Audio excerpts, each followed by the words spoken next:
उन 6 अहम पहलुओं पर नजर डालेंगे। संसाधन क्या है, इनका वर्गीकरण कैसे होता है, संसाधनों का विकास और इससे जुड़ी समस्याएं, सतत पोषणीय विकास, रियो सम्मेलन और एजेंडा 21, और आखिर में संसाधन नियोजन की आवश्यकता।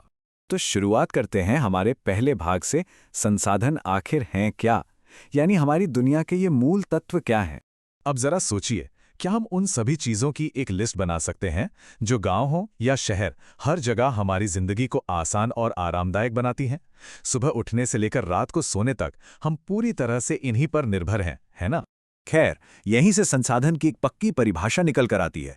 हमारे पर्यावरण में मौजूद हर वो चीज जो हमारी जरूरतों को पूरा कर सके, वो संसाधन है। लेकिन रुकिए, इसके लिए 3 शर्तें पूरा होना बिल्कुल जरूरी है। पहली, इसे इस्तेमाल करने के लिए हमारे पास सही तकनीक यानी टेक्नोलॉजी होनी चाहिए। दूसरी, ये आर्थिक रूप से संभव हो। और तीसरी, हमारी संस्कृति में इसे मान्यता मिली हो। जब ये तीनों बातें मिलती हैं, तभी कोई भी चीज सही मायनों में संसाधन का रूप लेती है। और ये डायग्राम इसी बात को कितनी खूबसूरती से समझाता है। आप देख सकते हैं कि प्रकृति, तकनीक और संस्थाओं के बीच कैसा गहरा आपसी रिश्ता है। इंसान बिल्कुल इसके बीच में खड़ा है। हम इंसान तकनीक के जरिए प्रकृति के साथ जुड़ते हैं और अपने आर्थिक विकास की रफ्तार बढ़ाने के लिए संस्थाओं का निर्माण करते हैं। ये एक बेहद जटिल लेकिन खूबसूरत तंत्र है। अब यहाँ एक बहुत बड़ी गलतफहमी दूर करना जरूरी है। अक्सर माना जाता है कि संसाधन प्रकृति के मुफ्त उपहार हैं, पर असल में ऐसा बिल्कुल नहीं है। ये सीधे तौर पर मानवीय गतिविधियों का ही नतीजा है। हम इंसान खुद संसाधनों का एक बेहद अहम हिस्सा हैं। हम ही तो पर्यावरण में मिलने वाले पदार्थों को संसाधनों में बदलते हैं और फिर उनका प्रयोग करते हैं। हमारे बिना प्रकृति में मौजूद पदार्थ सिर्फ बेजान चीजें ही रह जाती हैं। चलिए अब आगे बढ़ते हैं दूसरे भाग की तरफ, संसाधनों का वर्गीकरण, यानी इस पूरे ब्रह्मांड के नियम क्या हैं। संसाधनों को सही से समझने के लिए इन्हें अलग अलग आधार पर बांटा गया है। सबसे पहले उत्पत्ति के आधार पर देखते हैं। इसमें जैव यानी जीवित चीजें और अजैव यानी निर्जीव चीजें आती हैं। दूसरा है समाप्यता के आधार पर। कुछ संसाधन नवीकरण योग्य हैं जो वापस बन जाते हैं, और कुछ अनवीकरण योग्य हैं जो एक बार खत्म हुए तो दोबारा आसानी से नहीं बनते। इसी तरह मालिकाना हक यानी स्वामित्व के आधार पर भी एक स्पष्ट ढांचा है।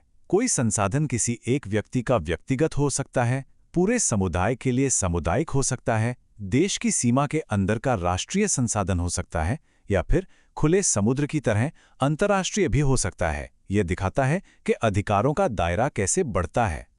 और हाँ, विकास के स्तर के आधार पर भी 4 हिस्से हैं: संभावी, विकसित, भंडारण और संचित कोष।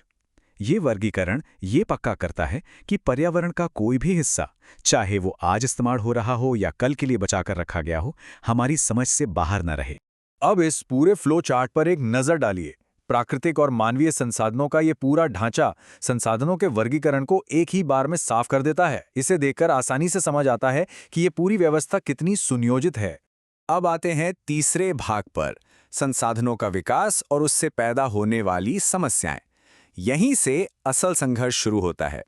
देखिए, संसाधन हमारे जीवन यापन के लिए बहुत जरूरी हैं, लेकिन इंसान ने एक बहुत बड़ी भूल कर दी। हमने इन्हें प्रकृति की निःशुल्क देन मान लिया और इसके परिणाम स्वरूप इंसान ने इनका अंधाधुंध उपयोग किया है। सच कहूं तो इसी लापरवाही ने आज पूरी दुनिया को एक भयंकर संकट में डाल दिया है।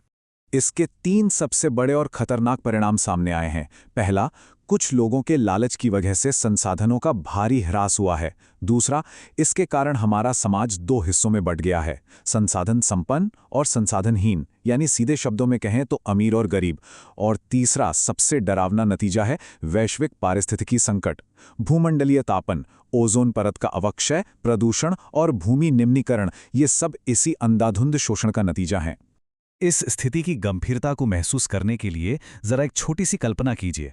अगर किसी दिन दुनिया का सारा तेल संसाधन अचानक खत्म हो जाए, तब हमारी जीवन शैली पर क्या प्रभाव पड़ेगा? पहिए थम जाएंगे, उद्योग रुक जाएंगे। ये महज कोई विचार नहीं है, बल्कि अंधाधुंध दोहन का एक डरावना भविष्य है।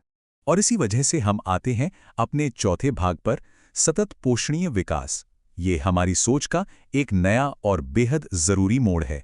अब ये सतत पोषणीय विकास आखिर है क्या?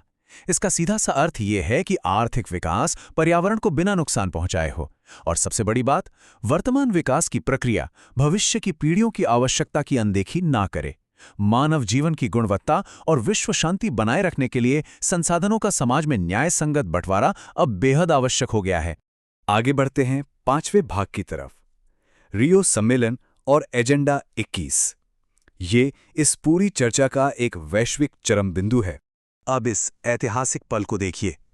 ये 1992 का रियो डी जेनेरो पृथ्वी सम्मेलन है। दुनिया भर के देशों की एक अभूतपूर्व प्रतिक्रिया यहाँ देखने को मिलती है, जब दुनिया के नेताओं ने पहली बार पर्यावरण के खतरे को इतनी गंभीरता से लिया था। जून 1992 में 100 से भी अधिक राष्ट्राध्यक्ष ब्राजील के शहर रियो डी जेनेरो में प्रथम अंतर्राष्ट्रीय पृथ्वी सम्मेलन में एकत्रित हुए। जरा सोचिए, विश्व स्तर पर उभरते पर्यावरण संरक्षण और सामाजिक आर्थिक विकास की समस्याओं का हल ढूंढने के लिए इतनी बड़ी संख्या में नेताओं का एक साथ जुटना कोई साधारण बात नहीं थी। और इसी सम्मेलन में एजेंडा 21 को स्वीकृति प्रदान की गई। ये घोषणा संयुक्त राष्ट्र पर्यावरण और विकास सम्मेलन के तहत हुई थी। इसका मुख्य उद्देश्य भूमंडलीय सतत पोषणीय विकास हासिल करना है, यानी वैश्विक सहयोग के द्वारा पर्यावरणीय क्षति, गरीबी और रोगों से निपटना। इसमें सबसे अहम निर्देश ये था कि प्रत्येक स्थानीय निकाय अपना खुद का स्थानीय एजेंडा 21 तैयार करे, ताकि बदलाव बिल्कुल जमीनी स्तर से शुरू हो। अब हम आते हैं अपने आखिरी और छठे भाग पर, संसाधन नियोजन की आवश्यकता, यानी अब आगे का रास्ता क्या होना चाहिए। संसाधनों के विवेकपूर्ण उपयोग के लिए नियोजन यानी प्लानिंग एक सर्वमान्य रणनीति है। भारत जैसे देश का ही उदाहरण ले लीजिए। यहाँ संसाधनों की उपलब्धता में बहुत अधिक विविधता है। कुछ प्रदेश ऐसे हैं जहां एक तरह के संसाधनों की प्रचुरता है, परंतु दूसरे तरह के संसाधनों की भारी कमी है। इसीलिए पूरे देश के लिए एक संतुलित और सटीक संसाधन नियोजन की जरूरत सबसे ज्यादा है। तो अब सबसे बड़ा सवाल यही है, यदि कुछ ही व्यक्तियों या देशों द्वारा संसाधनों का वर्तमान दोहन ऐसे ही जारी रहता है, तो हमारी पृथ्वी का भविष्य गंभीर खतरे में पड़ सकता है। क्या मानवता अपने अस्तित्व को बचाने के लिए संसाधनों का समान वितरण और सटीक नियोजन अपनाएगी? इसी विचारोत्तेजक प्रश्न के साथ हम आज के इस विस्तृत विश्लेषण को यहीं विराम देते हैं। इस बारे में गहराई से जरूर सोचिएगा। हमारे साथ